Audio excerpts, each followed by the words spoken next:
आशा स्वयंसेविका ताईंनो, या व्हिडिओच्या माध्यमातून उपयुक्त VHND प्रोसिडिंग मार्च एंडिंगला आपल्याला कशा व कोणत्या पद्धतीने करायचं आहे ते आपल्याला डिटेलमध्ये बघायचं आहे.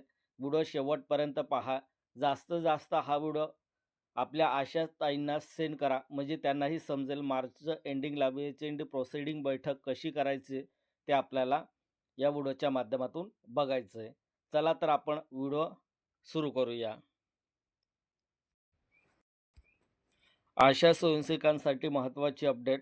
VHND मार्च एंडिंगला आपल्याला बैठक कशी घ्यायची आहे ते आपल्याला डिटेलमध्ये बघायचं आहे. गुड मॉर्निंग आशाताई, तुम्हा सर्वांचं स्वागत आहे आपल्या RTO ऑनलाईन यूट्यूब चॅनलवरती. तुम्ही जर पहिल्यांदा चॅनलवरती आला असेल तर चॅनलला सबस्क्राईब करून घ्या. मैत्रिणींनो, या चॅनलवर आपण नेहमीच आशा स्वयंसेवकासाठी उपयुक्त अशी माहिती देत असतो, जसं की VHND प्रोसिडिंग, VHNSC बैठक कशी घ्यावी, माता बैठक प्रोसिडिंग कशी घ्यायचं, किशोर बैठकी प्रोसिडिंग, तसे नवीन येणाऱ्या कामाचे मार्गदर्शन. जर तुम्ही अजून चॅनलला सबस्क्राईब केलं नसेल तर लगेच सबस्क्राईब करा आणि तुमच्या गावातील इतर आशाताईंना देखील हा व्हिडिओ नक्की शेअर करा. आजचा विषय आहे, पहिला टॉपिक आहे. चला तर मग आजचा आपला विषय बघूया. VHND March 2024 village health nutrition day. दिनांक 6/3/2026 रोजी उपकेंद्रे येथे ग्राम आरोग्य व पोषण दिवस आयोजित करण्यात आला होता. तुम्ही तुमच्या गावाचे नाव, उपकेंद्राचे नाव इथे सांगू शकतात. उपस्थिती आपल्याला पार्टिसिपेशन लाभार्थ्यांचं या VHND सत्रामध्ये खालील लाभार्थ्यांना बोलवण्यात आले. कोणकोणते लाभार्थ्यांना बोलवण्यात आले या VHND सत्रामध्ये? गरोदर मातांना, स्तंद मातांना, किशोरी मुले, 0 ते 5 वर्ष बालके आणि 30 वर्ष वरील व्यक्ती आणि पात्र जोडपी या सर्वांना उपस्थित राहण्यासाठी पूर्वसूचना देण्यात आली होती. तर या पद्धतीने ही बैठक झाली. आरोग्य व स्वच्छता मार्गदर्शन.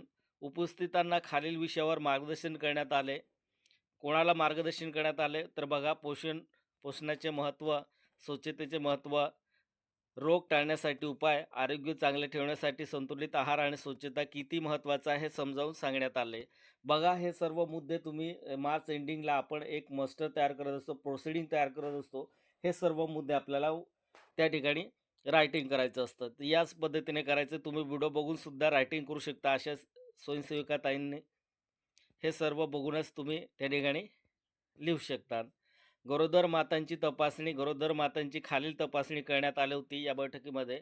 वजन, उंची, BP, blood pressure, sugar, haemoglobin म्हणजे HB, पोटाची तपासणी, तसेच त्यांना देण्यात आलेले TT injection, iron, folic acid, IFA गोळ्या, कॅल्शियम गोळ्या, जंतुनाशक गोळ्या.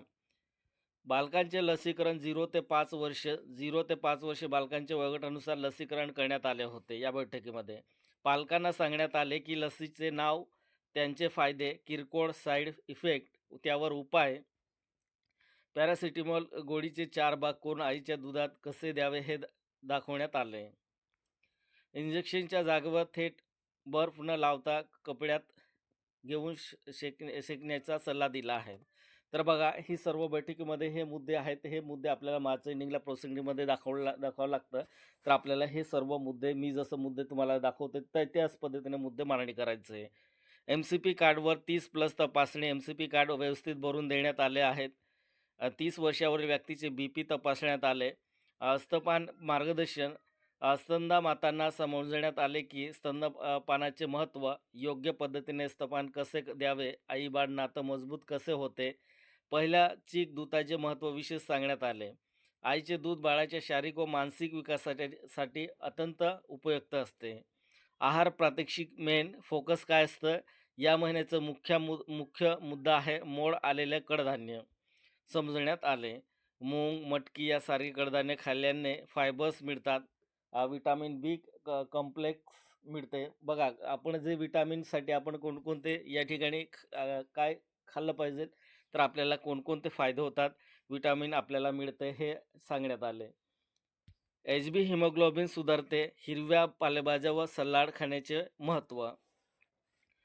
शेवटी VHND सत्र समाप्त करण्यात आले. उपस्थित सर्वांची नावे नोंदवण्यात आली. त्यांच्या स्वाक्षऱ्या घेण्यात आल्या. जर तुम्हाला हा व्हिडिओ उपयुक्त वाटला असेल तर व्हिडिओ लाईक करा, शेअर करा, चॅनलला सबस्क्राईब करा.